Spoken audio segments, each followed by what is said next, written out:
আন্দোলন করছি 15 বছর, আমরা সেখান থেকে বের হওয়ার একটা সুযোগ পেয়েছি। আসেন আমরা সবাই মিলে এবার একটা ভালো দেশ তৈরি করার চেষ্টা করি, একটা সুন্দর দেশ তৈরি করার চেষ্টা করি। মারামারি হুটাহুটি কাটাকাটি না হয়। আপনাদের মনে আছে কিনা জানি না, যে যখন দেশ এইবারের জন্য যখন হাসিনা পড়াইল, তারপরে কয়েকদিন পরে ঢাকাতে একটা মিটিং হয়েছিল।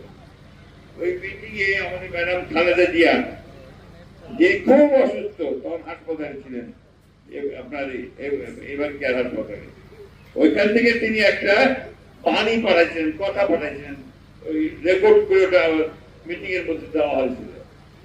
ওই রেকর্ডে উনি বলছিলেন, কথাগুলি বলছিলেন, যার প্রতিশোধ প্রতিহিংসা নয়, অনেক রক্তপাত হয়েছে, অনেক কষ্ট হয়েছে, আসেন আমরা এখন সবাই মিলে আনন্দের সঙ্গে ভালোবাসার মধ্য দিয়ে দেশটাকে গড়ে তুলি। বিরাট কথা। এত কিছুর পরে তাকে 6 বছর জেল কাটতে হয়েছে এই দেশের বেগম খালেদা জিয়াকে। মিথ্যা মামলা দিয়ে তাকে 2 বছর ওই আপনার ঢাকার কেন্দ্রীয় কারাগার কেরানীগঞ্জের, এখন তো কেরানীগঞ্জ, আগে থেকে ছিল নাজিমউদ্দিন রোড, নাজিমউদ্দিন রোডের একটা পুরানা বাড়ির মধ্যে রেখে দিয়েছিল। মানুষ থাকতো না ওইখানে, ইঁদুর দৌড়াদৌড়ি করতো, ওইখানে বেগম খালেদা জিয়াকে রেখেছিল এই হাসিনা। এবং সেইখান থেকেই তার অসুখ শুরু হয়। 2 বছর সেখানে ছিল, লিভারের অসুখ তৈরি হয়। তারপরে যখন করোনা শুরু হলো, তখন তাকে ওইখান থেকে তুলে পিজি হাসপাতাল দিল, সেখানে আবার 2 বছর।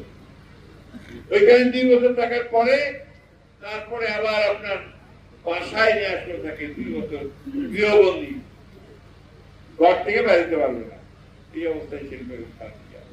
এত কষ্টের পরেও ওইখান থেকে তিনি বললেন, তার প্রতিহিংসা না, প্রতিশোধ না, আমাকে কষ্ট দিয়েছে ঠিক আছে, তোমরা নতুন একটা বাংলাদেশ তৈরি করো, একটা ভালোবাসার বাংলাদেশ তৈরি করো, সবাই যেন সুখে শান্তিতে সমৃদ্ধে থাকতে পারে, এই ধরনের একটা বাংলাদেশ তৈরি করো।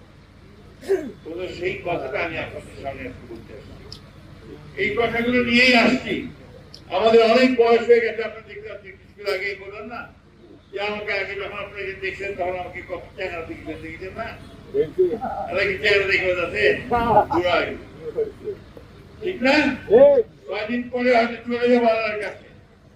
আমরা বাংলাদেশে একটা সুন্দর দেশ দেখতে চাই।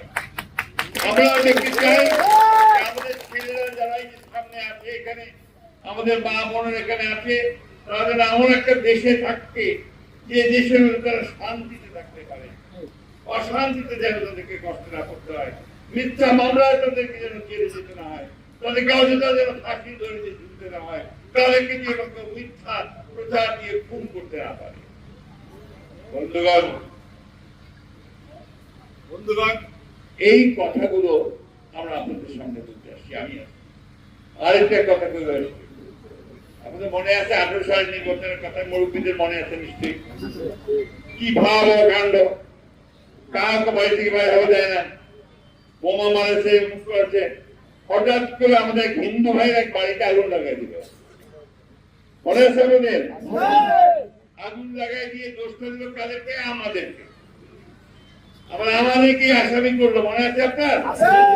এবং তখন আপনার হেলিকপ্টারে করে র্যাবের প্রধান আসলো, ডিজি বেনজির আহমেদ। ওই বেনজির আহমেদ এখন কি গণহত্যা, ওই বেনজির আহমেদ এখন কি আয়না ঘরের আছে, যে মানুষকে খুন করে তুলে নিয়ে হত্যা করতে তার আসামি। এখানে আসলো, আমরা ইলেকশনে করে দিয়ে বিএনপি করছে, মনে থাকবে? মনে আছে কিনা?